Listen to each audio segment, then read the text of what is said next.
Hello, my name's Attila. Some call me the Mad Hungarian, and I wrote a book called Conspiracy, Science, and Religious Heresy. This type of information is for open-minded seekers and not easily digested by a conventional mindset, and somewhat taboo by dogmatic science, organized religion, and society in general. To people with no concept or belief in spirituality, I am considered a religious nut, and in light of some of my work which denies many religious beliefs and ventures into forbidden science, I am at a loss to explain this conclusion. Strictly speaking, I am far too adventurous to fall into such limited parameters. If you believe in anything, I guess, this makes you a nut to some people. Likewise, for those convinced that their brand or version of faith is the only one and that their God is better than your God, and anyone who believes otherwise will fry in the skillet of Hades, would consider me a bit of an antichrist for my beliefs. I guess if you believe in something else, again, this makes you a nut to some people. What exactly do I mean when I say conspiracy science? Briefly defined, this is the cutting-edge science of tomorrow, much of which the control structure would prefer you don't understand in any meaningful fashion. The new science completely redefines our reality and has serious implications. Conspiracy science is nothing more than the science society denies because it would empower you and is ahead of the filtered information, which is often presented for public consumption in the mainstream. Once we realize this, we look and we filter it for ourselves. Religious heresy in a modern context becomes a willingness to consider the other versions of faith or any science to explain it without using the "my God is better than your God" ploy.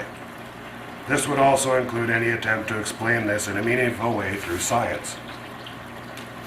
This unfettered approach reveals a hidden truth which any child can easily reckon with. The 100 names for God and 100 versions of creation are but one. Universal consciousness doesn't require a name or a specific belief system. It is, in fact, us that do. A little conspiracy science and religious heresy is part of free will and a natural development, and it should not be taboo. I believe it is a necessary function that we had all better wake up to and save our collective asses while this remains an option. If we step back and look at all the crazy shit going on in the world today, we need to ask ourselves, are these the result of an advanced society as is claimed, or a confused and dysfunctional one?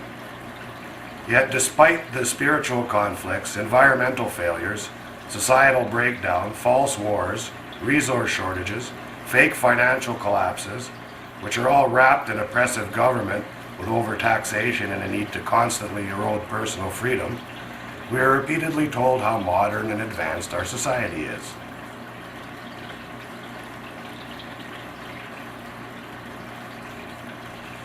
If you look at our past, we have always taken this position, yet it has never been true in retrospect.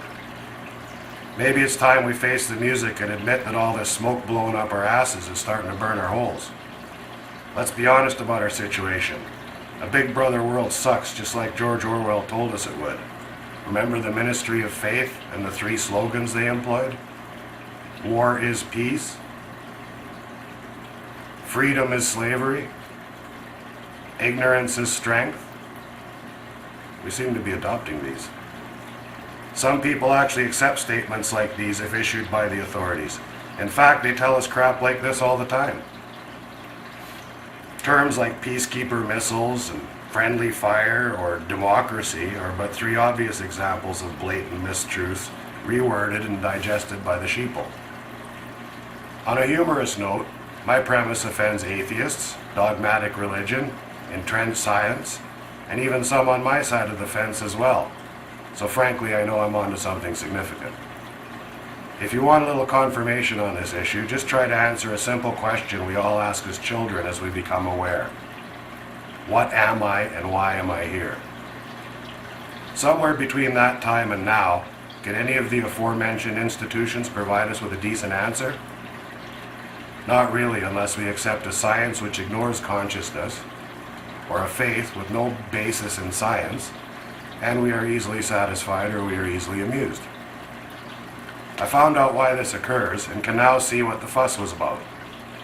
I also got some decent answers to those initial questions we asked, as well as realize this will simultaneously pucker arses and give joy. For those of us who still occasionally ponder these things, I offer a gift of understanding from a fellow child. I take a lot of shit for an alternate perspective on all of this, but I can provide a varied of evidence, both circumstantial and undeniable, to support this at multiple levels. I suggest that life is not a fluke or a random progression, nor is it the work of a spooky father figure on a throne. Neither of these two concepts on their own merits can account for such complexity and intention behind the facts adequately without going to Disneyland. Any independent scrutiny or further investigation easily proves this. And again, this is why it's not encouraged. This is a concept of great importance at this time in Earth's conscious development. One that encompasses science and faith to do this without falling victim to their dogma. One that both answers these questions and challenges our foundations of the existing beliefs in doing so. Some are ready for this and some are not. Some will understand and others will take offense. Such is the nature of this task, to rattle the cage enough to give rise to contemplate alternatives. For those like myself who find they grow and develop through such exercises, I promise to expand your parameters and perhaps even blow your mind a little.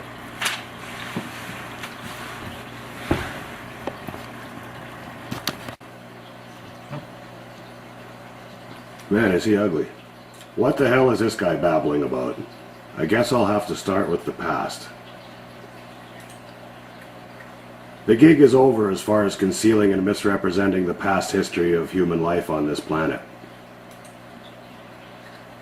We now know from endless irrefutable evidence of underwater ruins and ancient structures, and that at least 10 or 12,000 years ago there was a complex society with an alternate culture, some 6,500 years before our current model accepts. Some speculate this is even a conservative estimate, and claim 25 to 50,000 years of history are reasonable. This means significant revisions are in order, but you'll notice they still promote the old version on the television and in the schools. First off, we as a species have been on the earth far longer no matter how you look at the data.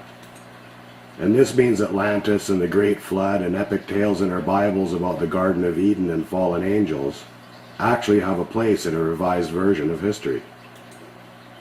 And if this leads to some simple conclusions, and you connect too many dots, you realize why our true past and the true interpretations of our ancient tablets and scrolls have been concealed from us. These are not all separate, unrelated events in history. What we have is a blend of the Garden of Atlantis or something more like Fred Flintstone meets Thoth.